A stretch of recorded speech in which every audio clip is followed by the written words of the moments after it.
क्या बतलाऊं इस धरती पर कैसा लगता है, इस मिट्टी का जर्रा जर्रा अपना लगता है। मंदिर मस्जिद गिरजा द्वारे चाहे जैसे हों, लोग जहां अच्छे होते हैं अच्छा लगता है। लोग जहां अच्छे होते हैं अच्छा लगता है। आइए मैं मंच के कवियों से एक निवेदन और करूंगा कि वो कृपया मोबाइल को रख दें और शामिल हों इस कवि सम्मेलन में। जब वो वाह वाह करेंगे तो जनता भी वाह वाह करती है। जब जनता देखती है कि मंच के लोग टेलीफोन में बिजी हैं, व्हाट्सएप पे बिजी हैं, फेसबुक देखने में बिजी हैं, तो जनता भी उदासीन हो जाया करती है। इसलिए मैं मंच के कवियों से कवियत्रियों से सबसे निवेदन कर रहा हूं कि ये मान लें कि अभी तक मोबाइल की खोज ही नहीं हुई है। अगर ये मान लेंगे तो ये कवि सम्मेलन ऊंचाइयों पर चलेगा। आइए, मुझे ये नहीं पता कितने बजे तक चलना है, लेकिन हमारे वेद जी ने कहा सूरज की पहली किरण तक। हम तो ये चाहते हैं कि सूरज जब ढलने लगे तो उसकी आखिरी किरण तक यह कवि सम्मेलन चले। और क्या। और मैं निवेदन करूंगा अपने नगर प्रमुख जी से, अपने ईओ साहब से कि वो कवि सम्मेलन के अंत तक यहाँ पर रुकें। आप लोग उस समर्थन में तालियां बजाइए। लेकिन इस बात से दोनों के चेहरे पर उदासी आ गई है। नहीं आई तो जो चेयरमैन साहब बैठेंगे तो ईओ साहब कहाँ जाएंगे? उनको बैठना ही पड़ेगा। आइए, ये शुरू हो रहा है, गिलास बट रहे हैं, जल्दी से बेटा रख दो, क्योंकि कवि सम्मेलन की शुरुआत में हमें पूरी कंसंट्रेशन चाहिए, पूरा तादात्म्य चाहिए आमने और सामने का। और जब वो शुरू हो जाएगा तो उसके बाद फिर कविता की जब यात्रा प्रारंभ होगी तो उस रेलगाड़ी में तमाम पहिए हैं। कहीं पर हास्य की चुनचुनाहट आपको दिखाई पड़ेगी, कहीं ओज की घरघराहट सुनाई पड़ेगी, तो कहीं श्रृंगार की वीणा बजती हुई आपको महसूस होगी। आइए, त्विक वंदना की उन्होंने, माँ सरस्वती की वंदना की, फिर भगवान शिव की वंदना की। शिव पार्थिव है जिसमें सब कुछ समाहित है, और सरस्वती तो अद्भुत हैं। जब ब्रह्मा जी ने सृष्टि का निर्माण किया तो वो सृष्टि मूक थी, मौन थी, उसमें ध्वनि नहीं थी। लोग विचरण करते थे, चलते फिरते दिखाई पड़ते थे, लेकिन कोई ध्वनि नहीं थी। तो एक अजीब सा उदासी जैसा सृष्टि का स्वरूप था। तो ब्रह्मा जी ने माँ सरस्वती का निर्माण किया और उनसे कहा कि जाओ इस सृष्टि को ध्वनि दो,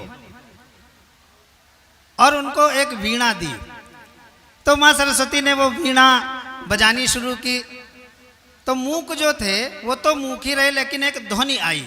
फिर भी लगा कि सृष्टि में अभी कुछ कमी है। तो ब्रह्मा जी ने माँ सरस्वती का फिर से आह्वान किया, बोले कि इसमें शब्द भी दो।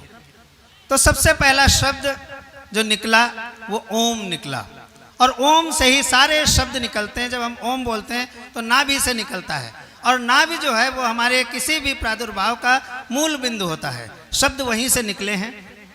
शब्दों के अधिष्ठात्री देवी का यहाँ पर स्तवन हुआ, भगवान शिव का स्तवन हुआ। जब शिव के स्तवन से छोटी काशी में कार्यक्रम प्रारंभ करने की बात हो तो मुझे ये लगता है कि पहला कवि भी शिव ही होना चाहिए, जिनमें से शिव किशोर भी हैं, खंजन। मैं 4 पंक्तियों से उन्हें बुलाना चाहता हूँ। बाराबंकी भी बहुत पवित्र जमीन है। लोग कहते हैं वहाँ पर अफीम की खेती होती थी। अफीम की खेती इसीलिए वहाँ होती थी कि उसको कंज्यूम करने वाले भगवान महादेव वहाँ पर थे, इसलिए वहाँ पर अफीम की खेती हुआ करती थी। और इस बात पर आप ताली बजा सकते थे, लेकिन लोग मोबाइल में रिकॉर्ड करने में लगे हैं। क्या फ़ायदा, जब सामने हम जिंदा खड़े हैं तो हमको उसमें पिक्चर में देख के क्या कर लोगे बताओ। तो मैं चाहता हूँ कि एक अच्छी सी बातें शुरू होंगी और धीरे धीरे ये कवि सम्मेलन परवान चढ़ेगा। कान खोल कर सुन ले दुनिया, थोड़ा खुलना मुझे उम्मीद इस तरफ से ज़्यादा है। नारी शक्ति थोड़ा सा कमज़ोर महसूस हो रही है मुझे, लेकिन होगी नहीं वो कमज़ोर, क्योंकि मेरे घर में तो वो सबसे ज़्यादा मजबूत है। कान खोल कर सुन ले दुनिया, खुला खुला ऐलान है, अपने देश के लिए तालियों का घोष हो। कान खोल कर सुन ले दुनिया, खुला खुला ऐलान है, झुकने वाला नहीं किसी के सम्मुख हिंदुस्तान है। कान खोलकर, डॉक्टर नरेश कात्यायन की अध्यक्षता है, वो ओज के बहुत बड़े कवि हैं। कान खोलकर सुन ले दुनिया, खुला खुला ऐलान है, झुकने वाला नहीं किसी के सम्मुख हिंदुस्तान है। नीति नहीं विस्तारवाद की, हम तो शांति पुजारी हैं। हमारा देश शांति अहिंसा परमो धर्मा का देश है, जियो और जीने दो का देश है। ला गीत पढ़ रही थी कॉलेज वाला, कंगन अंगन वाला, तो हमें अपना कॉलेज याद आ गया कानपुर यूनिवर्सिटी में हम और वेद भाई पढ़ते थे एक साथ। हमारे ज़माने का प्रेम कैसा होता था, इनके ज़माने में ये बाद की हैं, कंगन भी ले आया, दे भी दिया, सहेली के हाथों। हम लोग ये सब कुछ नहीं करते थे। हम लोगों का अद्भुत प्रेम होता था। कैसा प्रेम होता था, मैं गोला के लोगों से शेयर करता हूँ, और गोला के लोग उल्लास की ताली बजाएंगे, क्योंकि वो भी वैसे ही प्रेम करते थे जैसा हम करते थे। हम और वेद भाई एक साथ पढ़ते थे, तो हम लोग यूनिवर्सिटी में खड़े रहते थे। प्रेम अंदर था, नहीं भगवान कसम था प्रेम, आज तक झूठ नहीं बोला, बिल्कुल झूठ नहीं बोला। प्रेम अंदर था और सकुचाते बहुत थे। डॉक्टर साहब सुनिएगा, बहुत आनंद आएगा, आपने भी ऐसा ही किया है मुझे मालूम है। तो अब 2 लड़कियां चली आ रही हैं। देखिए हम लोगों का प्रेम कैसा होता था। 2 लड़कियां चली आ रही हैं, एक लाल कुर्ता पहने, एक नीला कुर्ता पहने है। हम और वेद भाई खड़े हुए हैं। प्रेम है अंदर, प्रेम है अंदर। अब कह नहीं सकते तो 2 चली आ रही हैं। हमने कहा वेद भाई, लाल वाली मेरी, नीली वाली तुम्हारी। अब वो दोनों निकल गई। आज तक उन दोनों को नहीं पता कि हम दोनों उनको प्रेम करते थे। ऐसा प्रेम होना चाहिए कि जिससे प्रेम करो उसको पता न चले, क्योंकि अगर उसको पता चल गया तो फिर शादी करनी पड़ेगी, जिंदगी भर का गुलाम हो जाएगा वो। तो इस गुलामी से बचने के लिए हमारे और वेद जी के जैसा प्रेम होना चाहिए। दूर से देखे और ललचाए, प्यास नैन की बढ़ती जाए। अगर हमसे हास्य कवि से मैडम कहा जाए कि श्रृंगार की पंक्तियां पढ़ोगे, सुनना तेज, वो क्या नाम है आपका? अच्छा हाँ, प्रताप जी, सुनिएगा।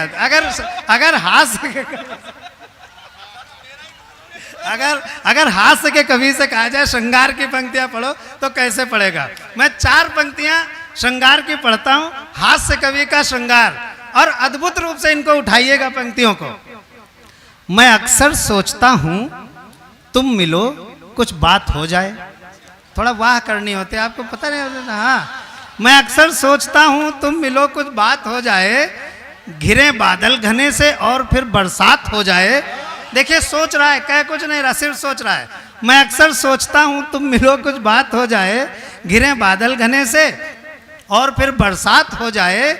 मैं तुमको साथ लेकर कार से, तालियां तैयार रखना, मैं तुमको साथ लेकर कार से जब घूमने निकलूं कि पंचर हो सभी टायर, वहीं पर रात हो जाए। अब ये बताइए, ये क्यों प्रताप भाई, ये जो है ये श्रृंगार है। तो क्या कुछ है कि नहीं बात? देखो कह रहे हैं बिल्कुल बिल्कुल, जबकि भाभी सामने बैठी हुई तब बिल्कुल बिल्कुल कर रहे हैं। अगर भाभी नहीं होती यहाँ पे सामने तो ये तो भगा ले जाते एक आध। आइए, वेद भाई बहुत प्यारे मित्र हैं हमारे, बहुत अच्छा संयोजन उन्होंने किया है।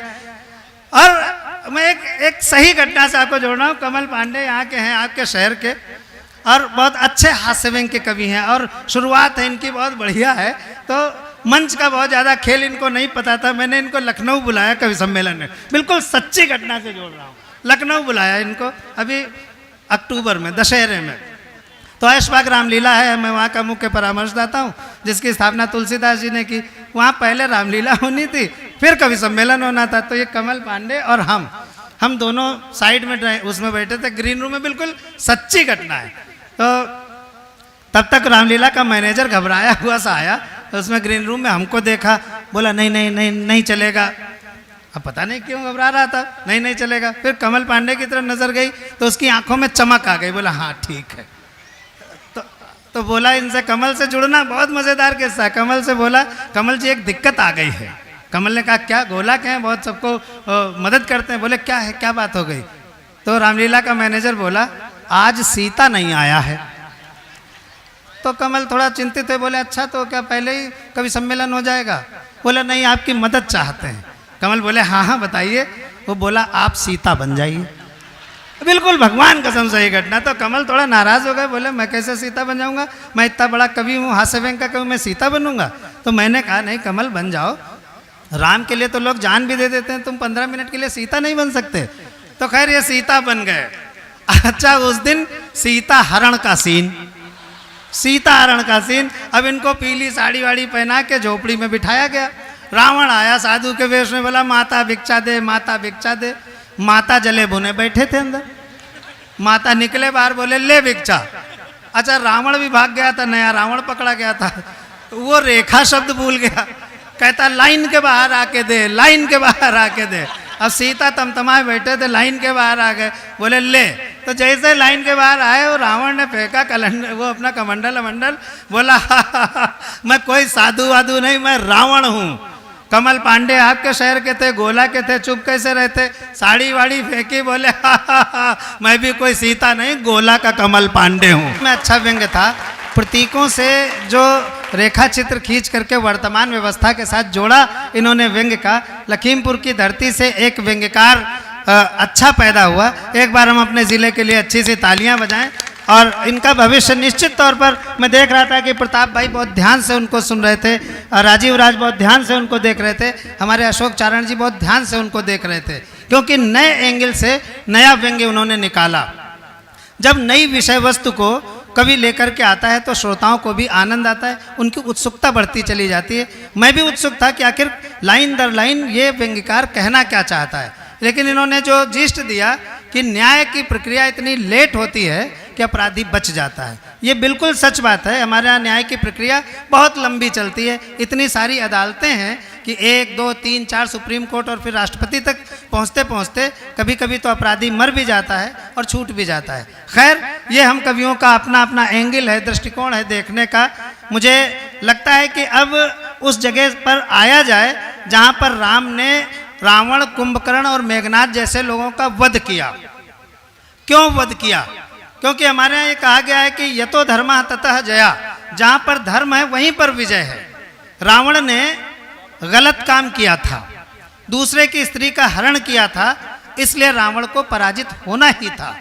कुंभकर्ण ने अपने गलत भाई का साथ दिया था, उसने समाज का हित नहीं सोचा था, उसने अपने भाई के बारे में सिर्फ सोचा, इसलिए उसका वध हुआ।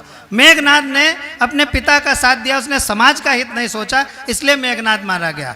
राम इसलिए जीते क्योंकि वो समाज में एक मूल्य स्थापना के लिए लड़ाई लड़ रहे थे, वो धर्म की रक्षा के लिए लड़ रहे थे। एक बार अच्छी तालियां हम कमल के लिए बजाते हैं। बहुत अच्छा, जय हो। तो जब इस तरह की स्थितियां होती हैं तो मन में आक्रोश पनपता है, और जब आक्रोश शब्दों का रूप लेता है तो उसको ओजस्वी स्वर कहा जाता है।